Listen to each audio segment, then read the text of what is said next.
You're watching Notepad. I'm your host, Ibrahim Sani, sporting my new head look, I suppose. But this is 2022, and we need to understand a little bit more about how automation can be done better, particularly when we look at artificial intelligence, coding and no coding. When it comes to emotion, that is something that needs to be looked at quite seriously moving forward.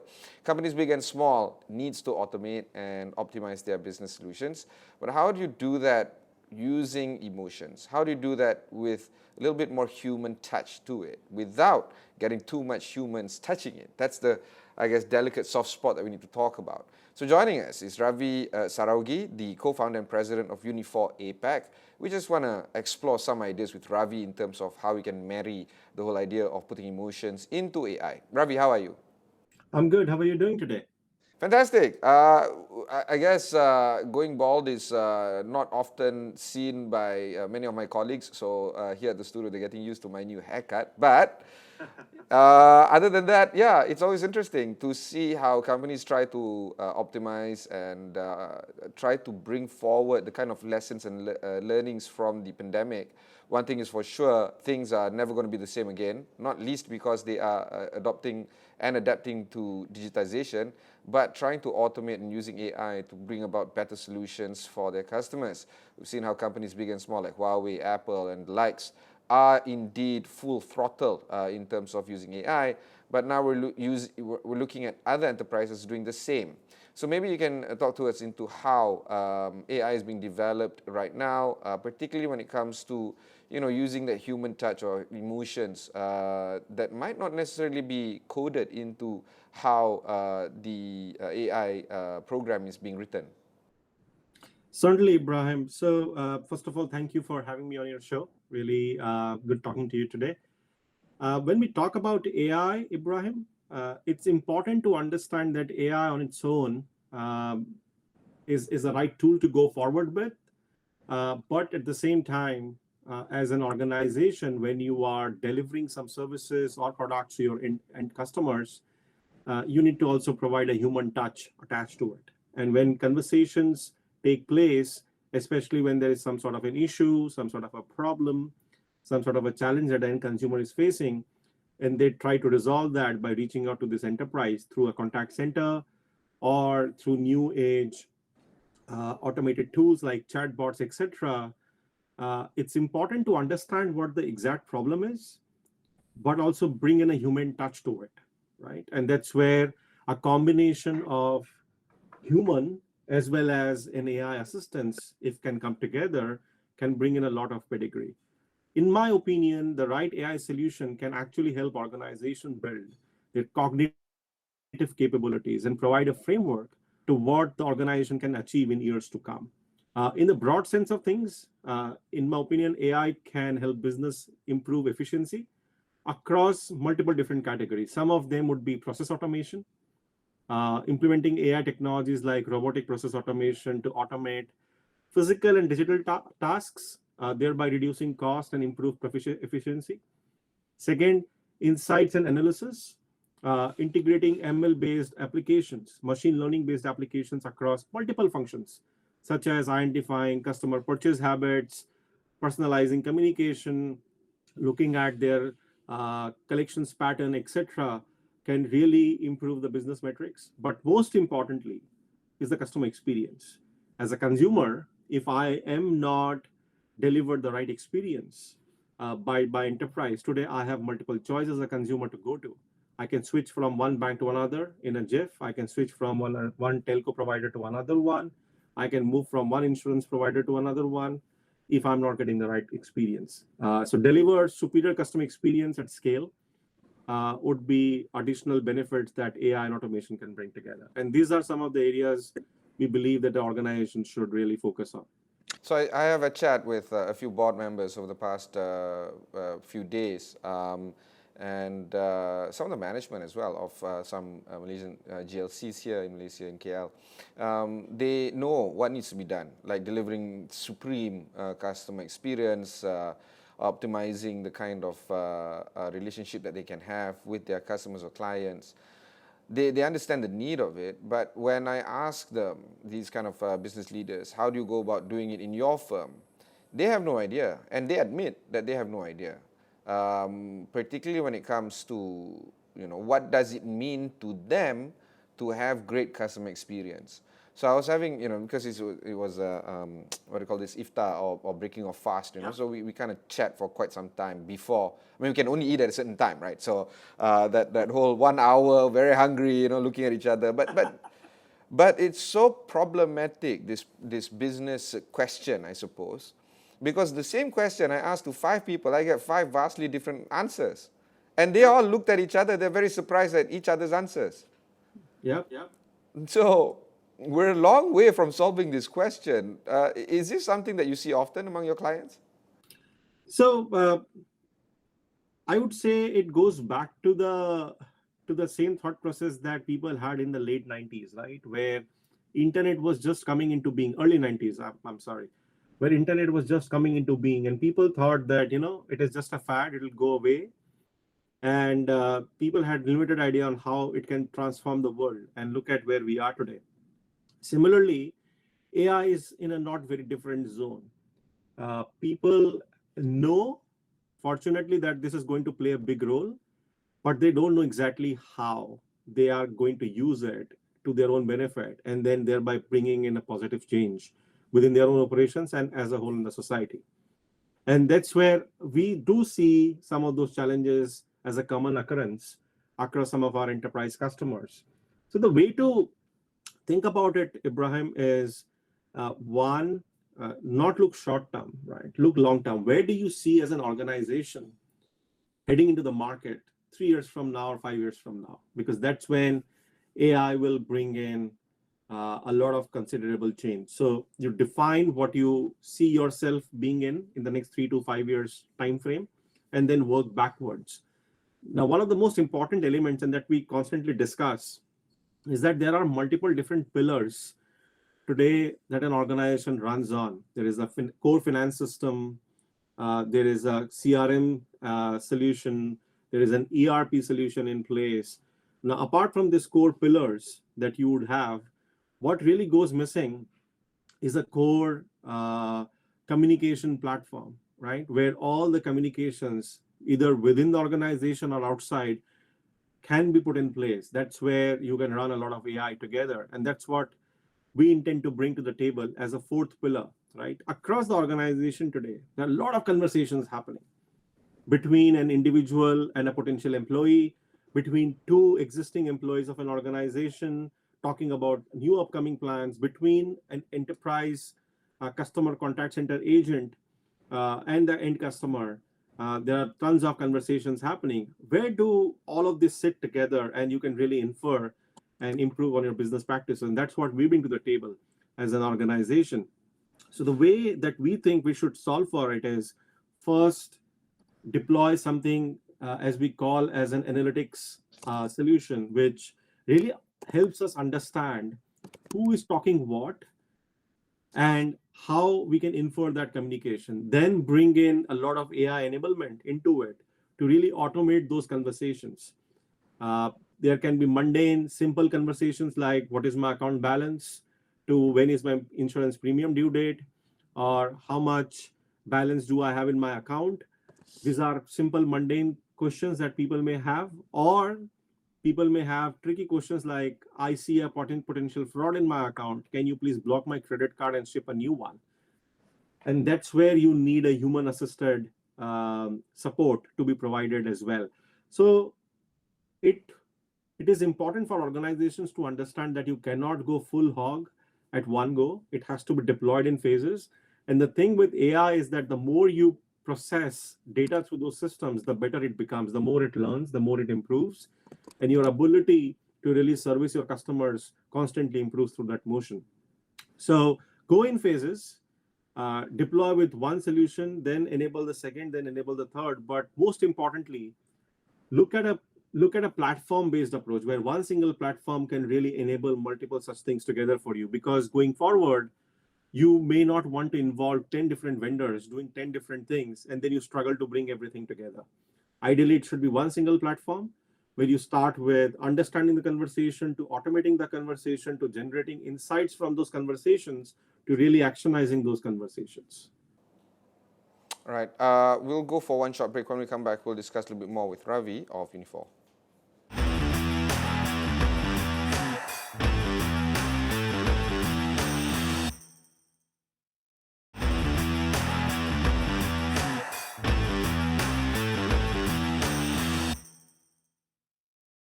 Thanks for staying on with us. I have with me on the line Ravi Saraogi, the co-founder and president of Uniphore APAC. Ravi, talk to us a little bit more about Uniphore. What solutions do you bring to the market, and why do you intend to bring these kind of solutions that you feel is kind of needed by the market? So Uniphore today, Ibrahim, brings in a full power of conversational AI for large enterprises across the globe with our own conversational automation platform. And across our platform today, we have capability to listen and understand each and every conversation that is happening between the end consumer and the contact center agent, and really then bring in automation towards that. So starting from what we call as a use self-serve capability, which really is a self-service bot, can run on voice, can run on chat, to a real-time agent assist, which is a real-time AI coach sitting along with a human agent as the call is happening, and really guiding the agent to execute the conversation in the right way, bringing in benefits like compliance, soft skills, improvement in customer experience, and additional cross-sell, upsell business benefits. To what we call as a U-assist after call, where entire call summarization can take place, where you can save a lot of time and effort executed by agents on the call, to a post-call 100% automation on quality management of the contact center by listening in each and every call through the platform, and also looking at voice of the customer. And across all this, there is a lot of amalgamation of RPA capabilities and emotion understanding of the consumers through the platform. Because of this, do you feel that what you're providing, the solution that you're providing, is something that not only large enterprises can benefit, but perhaps even medium-sized enterprises, even small enterprises? What's your thought on small companies trying to improve or optimize their business using AI or ML? No, absolutely. Any organization today which has a customer touch point, especially through a contact center, large or small, third party or captive, can have the benefit of the platform. Absolutely. When I talk about large enterprises, that's where you see the biggest bang for the buck, but it does not stop any medium or small enterprise to go ahead and deploy it as well. As long as there are elements where tasks can be automated through a self-service bot application or through a real-time agent assist application. But any organization today which has a contact center practice can go ahead and utilize our products. There's also that whole idea of industries that might benefit. Where do you think this would benefit the most? Is it manufacturing? Is it services? If it's services, what kind of services that would benefit most? Or is it more of consumer-facing companies? The kind of ideas that you can share with us so that business owners or business managers watching us right now can kind of have a feel into how they can see the solutions they need for their companies. Well, there are multiple different verticals that today Uniphore is operating on. Globally, today we serve more than 150 large enterprises, which cuts across multiple different verticals.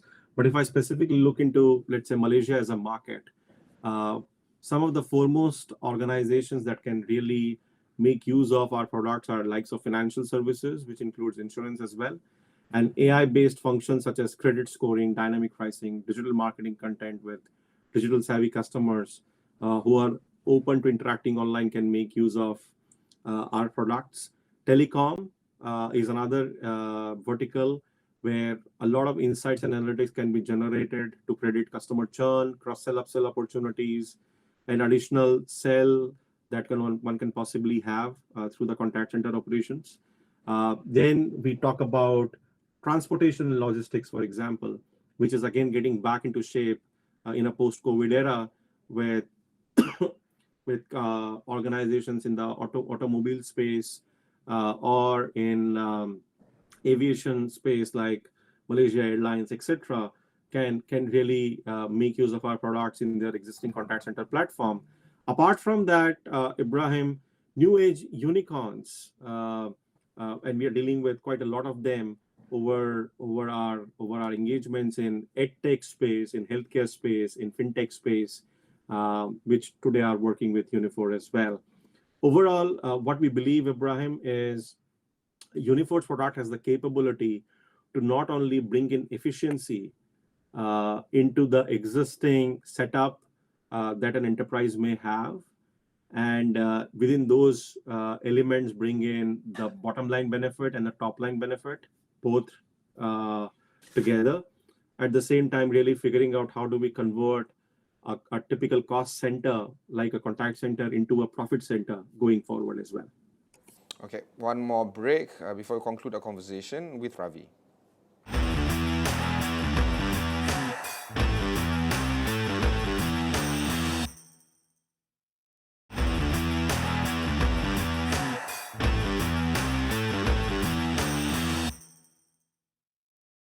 Welcome back. I have with me on the line Ravi Saraogi, the co-founder and president of Uniphore APAC. Ravi, the whole idea of firms or enterprises using ML/AI is to bring about efficiency for the customers, but internally, particularly when we talk about how they manage internal stakeholders, internal customers and suppliers, and optimizing manufacturing processes, for instance, logistical supplies, is also quite important. This is, of course, to improve business transformation from within. Do you feel that this is an area that not many enterprises think about? It's always, try to think about how they can service their customers more efficiently rather than try to improve business processes internally. That, of course, will translate to serving the customers better, but it's also able to reduce cost and reduce turnaround time, those kind of items. What do you think about this? Absolutely. So one of the reports that was shared by McKinsey, right, it says that 50% of the work time in Malaysia is spent on repetitive activities that are highly automable, right? Sorry, can you say that again? What activities? 50% of the work time that Malaysia is spending today are spent on repetitive activities. Repetitive. Yeah. And that are highly automable. As I told, things like if a person asks what is my account balance, you don't need to go to a contact center executive to share with you what is your account balance. These are some of the areas where AI can automate routine tasks, augment employee capabilities. Now, the idea is that if you have a call center agent, how can we make that call center agent as a super agent? And one of the ways to do it is enable them with a live AI coach, which can sit on their screen and guide them how to take forward the conversation, and let them allow more time to focus on and stimulate higher value-adding work and value-added conversation with their customers. With increased automation, AI can potentially today create 6 million new jobs by 2030 in Malaysia alone. And this is the future of work that will create new needs for skills, long-term learning, and nearly every part of the workforce will get transformed in the coming years.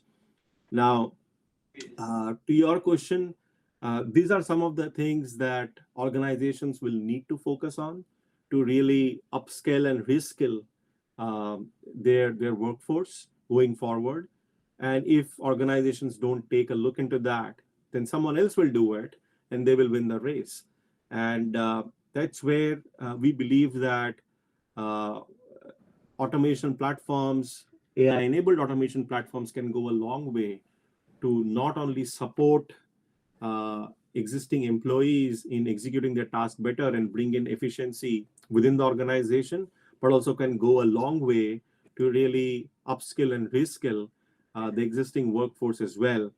Imagine a situation, Ibrahim, if there is a life coach next to you all the time and guiding you how to take that conversation going forward. As a human brain, it has a capability to get itself skilled by going through the same practices again and again, right? And that's how some of those things can be really enabled. But as I say, right, digital transformation and AI are important drivers for the global economy. It is important to remember that the end goal of technology is to uplift human communities and create better work opportunities rather than replace roles. And any new intervention that takes place, the first thought process and belief is that what will happen to the workforce, but eventually it actually ends up creating more for the society. And this report certainly suggests that there are 6 million new jobs that are going to open up by 2030 in Malaysia alone. My final question to you is this: when it comes to investing into this, how do you think companies should think about, adjusting their capex, apportion their opex into items like this? Is it also about talent management? I'm pretty sure many companies do not have the necessary talents to actually make this work for them. How do you see business managers arrange or plan for optimizing their businesses through AI and ML, particularly when we talk about those folks that know how to inculcate emotion into coding for AI? So, Ibrahim, a couple of quick points there. One, I think the world is moving towards more and more of cloud, and that will also sweep it across even in Malaysia, which basically means that as CFOs of the organization, one has to look into the overall strategies again, because things will move from a capex based expenditure to more and more opex based expenditure. You will constantly have solutions which will be pay on a pay as you go model. You only pay for what you consume, and you don't need to pay for the full hog at one go, which in the hindsight can also work beautifully for organizations because they will be able to see the return on investments very, very quickly. In a typical capex based expenditure, the expectation is that the ROI can be achieved in 15 to 18 months. While in an OPEX based pay as you go model, which is deployed on a cloud environment, completely secure cloud environment, an ROI can be generated in 3 to 4 months because you're only paying for what you're consuming. And those are some of the things that the CFOs of some of these organizations will have to think through. On the talent, absolutely. I think the new mechanisms of training and talent has to be looked at in a very different way. You cannot have one size fits for all kind of a strategy. Different people will have different kind of skill set requirement, upskilling requirement, reskilling requirement. And that's where some of the AI-based tools can really explain and update who needs what kind of training going forward. And you can have niche skills being developed within the workforce. And some of those things today we do extensively for a contact center workforce where hundreds and thousands of people are sitting together and taking up calls day in, day out. But not all of them are good in handling soft skills, while some of them may be good in handling objection handling. Some of them may be good in handling overall end-to-end calls. Some of them may be good in managing the compliances of the call, but not everyone is good in everything. And that's where we can identify where things are not working out and then impart very specific training requirements to those existing employees. So both of them have to constantly change, the finance organization and the talent organization going forward. Thank you, Ravi. It has been a pleasure speaking to you. I'm pretty sure that some companies are already onto this, but I'm again not sure if the objectives set about by these companies something that is aligned with what, say, for instance, practitioners like you are thinking about. I honestly don't think so. You know why? Because the kind of questions that I ask is similar to everyone, and the kind of answers that I get is so vastly different. So you're right. You pointed out to the age of early internet in the early 90s. It was a bit strange. People were still trying to find their way across. But what I do know is this: eventually companies will know what to do and they will optimize their businesses. But to get to that stage, I don't know whether they can get there before the turning point is done. Because if they do sleep on the wheel, it's basically over for them. Economies are opening up. Malaysian economy is opening up. Southeast Asian economy is opening up. If they kind of miss that boat, I don't know whether they can come back and get back that kind of customers that they've lost to their competitors, who are a little bit quicker in terms of knowing what they want from ML and AI solutioning. But that was all the time that we have with Ravi Saraogi, the co-founder and president of Uniphore APAC. If you want to find out more, just go to their website at Uniphore. Also, find out more on astroawani.com. Look for Notepad, look for Uniphore as well. Until then, thanks very much for watching. Catch you in the next one. Thank you, Ibrahim.